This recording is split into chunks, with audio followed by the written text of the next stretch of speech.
আমাদের পশ্চিম বর্ধমান জেলা শাসক এস পূর্ণামজিকে ডিএমসি এবং এডিডি এর অ্যাডমিনিস্ট্রেটর করা হয়।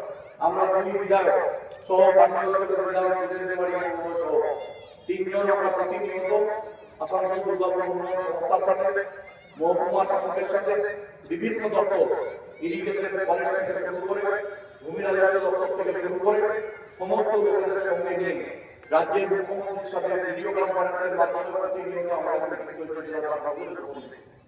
আগামীকাল সকাল 12:30টার সময় সৃজনী প্রেক্ষাগৃহে এই আমাদের 1 থেকে 10 নম্বর ওয়ার্ডের প্রতি ওয়ার্ড থেকে আমরা দুজন বেনিফিশিয়ারি চিহ্নিত করে বলেছি। আমরা আমাদের মেম্বার প্রেসিডেন্টদের বলেছি তাদের চিহ্নিত করে 1 নম্বর পদকে সকাল 11টার মধ্যে করে পৌঁছে দিতে হবে বা আশা নিয়ে যাবে বেনিফিশিয়ারি সৃজনী প্রেক্ষাগৃহে যাবে। সেখানে রাজ্যের মুখ্যমন্ত্রী তাদের হাতে অন্নপূর্ণা যোজনা সার্টিফিকেট তুলে দেবেন। আমরা কমিটমেন্ট করি যে আমরা মহিলাদের সশক্তিকরণের আমরা 29 তারিখ থেকে ফর্ম দেওয়া চালু করব। কেউ হরকত করবেন না। মিতালি দি সাধারণরা বারবার ফোন করছে দিদিরা ফোন করে আমার ভাই ছিল বলছেন যে ফর্ম নিয়ে বলছে আমার দিদি আগে সিপিএম ছিল পরে তৃণমূল হয়েছে আশা কর্মী তারা কেউ জন্মগত বার্থ সার্টিফিকেট নিয়ে সিপিএম ছিল না তৃণমূল ছিল তারা চাকরি করত তাদের উপর প্রেশার তৈরি করত তাদেরকে যেভাবে নির্দেশ দেবে সেভাবে আমি বিধানসভার কিছু ফর্ম দিয়েছি সেই ফর্ম যদি মিতালিদের সাধারণদের লাগে পৌঁছে দেবো তাদেরকে কাজ করার সুযোগ দেন। যদি কেউ তৃণমূল কংগ্রেসের আশা কর্মী হন তাদেরকে কাজে বাধা সৃষ্টি করবেন না। বাড়ি বাড়ি গিয়ে ফর্ম দেওয়ার চেষ্টা করবেন। আর যদি বাড়ি বাড়ি গিয়ে এখনো তৃণমূলের প্রচার করেন এরকম ভিডিও যদি পাওয়া যায় তার ব্যবস্থা হবে।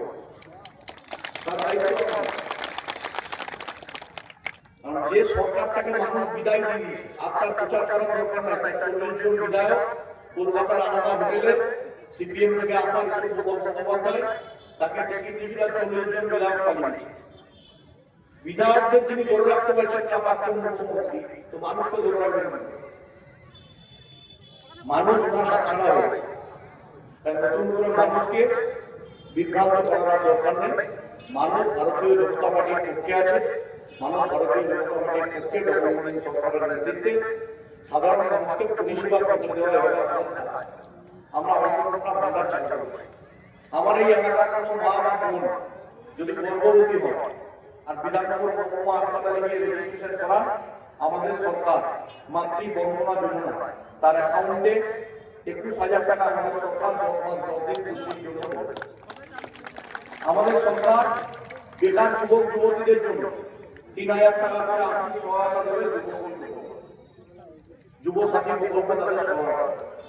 কোন বেকার যুবক যুবতী যদি স্কিল ডেভেলপমেন্ট ট্রেনিং করতে চায় আর সেই ট্রেনিং কমপ্লিট করে সাত শুরু করে ডিএসপি এসপিদের নিয়োগের জন্য আবেদন করেন, তার অ্যাকাউন্টে 15,000 টাকা দেওয়া হয়।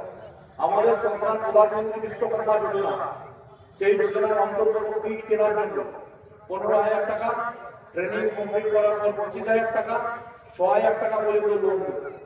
আমাদের যদি 20 জন মহিলা সেলফ হেল্প গ্রুপ তৈরি করেন, মিতালি সাংবাদিকদের সাথে কথা বলে আমরা তাদেরকে মহকুমা শাসকের দপ্তরের মধ্য দিয়ে যেমন এসএইচজি সার্টিফিকেট দেবো। আমাদের সরকারের স্কিম, সেই স্কিমের নাম হচ্ছে লাখপতি দিদি। 1 লাখ টাকা আমরা দেবো সেই অ্যাকাউন্টে মহিলারা নিজেদের স্বনির্ভর করার জন্য, শক্তিকরণের জন্য তারা সেই কাজ করবে। আমরা 33% মহিলা সংরক্ষণের কথা বলেছি। আর সেই মহিলাদের সম্মান দেওয়ার জন্য আমি কোনো মহিলার নাম গ্রহণ করি, আমরা মহিলাদের নাম করি, মাতৃরূপে পুজো করি, সেই দেবী শক্তি নারী শক্তিকে আমরা শ্রদ্ধা নিবেদন করি। না জাগিলে না এই বিশ্ব জাগে না। তাই নারী শক্তি হচ্ছে আমাদের লাভের। আপনারা দেখেছেন পাশের রাজ্যের আমাদের বোন উড়িষ্যা থেকে পড়তে আসা ইউনিভার্সিটি মেডিকেল কলেজে দুর্গাপুর কাছে যখন ধর্ষিতা হয়, আমাদের রাজ্যের প্রাক্তন মুখ্যমন্ত্রী মমতা বন্দ্যোপাধ্যায় মহিলা তিনি বললেন রাত্রেবেলায় বাড়ির মহিলাদের আটটার পর বেরোনোর প্রয়োজন কি? বাংলার মহিলারা কেউ অন্নপূর্ণা ভান্ডার পাওয়ার জন্য নয়, কেউ যুব সাথী কেউ হচ্ছে মাতৃবন্দনা যোজনা পাওয়ার জন্য নয়, এই মমতা বন্দ্যোপাধ্যায়কে বিদায় দেননি। এই মমতা বন্দ্যোপাধ্যায়কে বিদায় দিয়েছেন। মমতা বন্দ্যোপাধ্যায় বলেছিলেন একটা সম্প্রদায় যদি আমি 1 মিনিটের জন্য ছেড়ে দিই আপনাদের 12টা বাজিয়ে দেবে। আমি দাঁড়িয়ে আপনাদের সগর্বে বলতে পারি আমি পূর্ব বিধানসভায় যে হিন্দু বুথে দাঁড়িয়েছি সেখানে 1000 ভোটের মধ্যে 900 ভোট আমি পেয়েছি। আর যে মুসলিম বুথে 1000 ভোটা 900 ভোট তৃণমূল পেয়েছে, 10টার মধ্যে আমাকে একটা ভোট দেয়। তাই আমি যদি নিজেকে হিন্দু বিধায়ক বলি আমার খুব একটা অন্যায় কিছু হলো না। আমার নেতা নরেন্দ্র মোদীজি তিনি হয়তো বলেছেন সবকা সাথ সবকা বিকাশ করবো। আমরা তার নীতি তাকে শ্রদ্ধা করি, তার কথাই মেনে চলি। আমরা কখনো বলিনি যে কোনো মুসলমান সম্প্রদায়ের মানুষ তার ধর্ম করবে আমরা তার ধর্মে বাধা দেব, কিন্তু আমাদের সরকার বলেছে প্রকাশ্য রাস্তায় নামাজ পড়া যাবে না। আপনারা দেখেছেন ঈদের দিন ব্রিগেডের মাঠে নামাজ পড়া হয়েছে, রেড রোডে হয়। আমরা গো মাতাকে পূজা করি আর একদল গো মাতাকে ভক্ষণ করে। তাদের জন্য আমাদের সরকার নিয়ম করেছে 14 বছরের সার্টিফিকেট দেখাতে হবে। সল্টার হাউসের বাইরে কোথাও হচ্ছে গো মাংস বিক্রি করা যাবে না। আমরা হেলমেট করে ঘুরবো আর একদল ফেস চুপি করে মার্কেটে ঘুরে বেড়াবে। আপনি এখান থেকে স্কোর মন্দির যাবেন, ট্রাফিক পুলিশ আপনাকে রাস্তায় ধরে 1000 টাকা ফাইন করবে, আর চাচারা টুপি করে ঘুরলে ফাইন হবে। এবার দেখেছেন তো সব চাচা হেলমেট কিনছে। কলকাতায় একদিনে 70,000 হেলমেট বিক্রি হলো। আমাদের সরকার এই ব্যবস্থা করে। আমরা তাদের ধর্মকে অসম্মান করবো না, তারাও আমাদের ধর্মকে অসম্মান করবো না। আমরা নিজের ধর্ম পালন করবো, তারা তাদের ধর্ম পালন করবে। আমাদের কেউ কণ্ঠি রাখে, শিখা পড়ে, আমাদের টিকা লাগা, কণ্ঠির মালা পড়ে, সিঁদুর শাখা পড়ে আমাদের মহিলা। মমতা ব্যানার্জি এমন একটা সরকারের জন্ম দিতে চাইছিলেন, আপনাদের এই শাখা, সিঁদুর, কলা, টিকা, গলায় কণ্ঠির মালা সব উঠে যেত। আপনারা একত্রিত ভাবে হিন্দু হইতে ভোট করেছেন, হিন্দুদের সরকার প্রতিষ্ঠা হয়েছে, তাই আজকে সভা করবে সবাই একসাথে দাঁড়িয়ে করেছিলাম একটা হিন্দুদের সরকার তৈরি।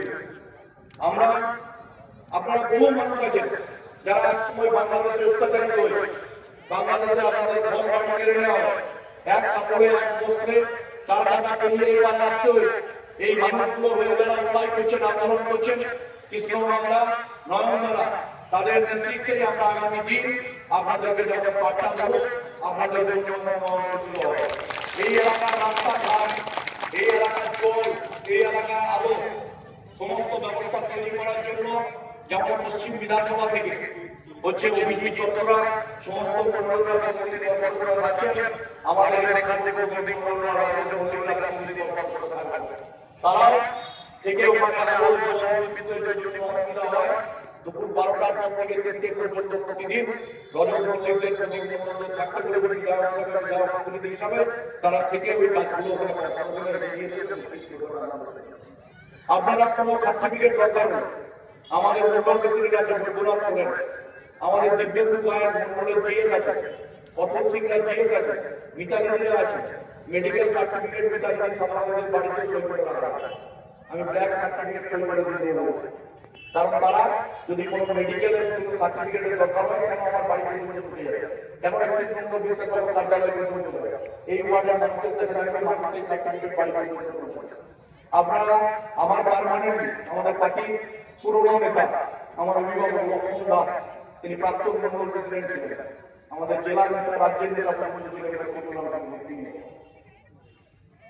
সেই লক্ষ্মণ দাস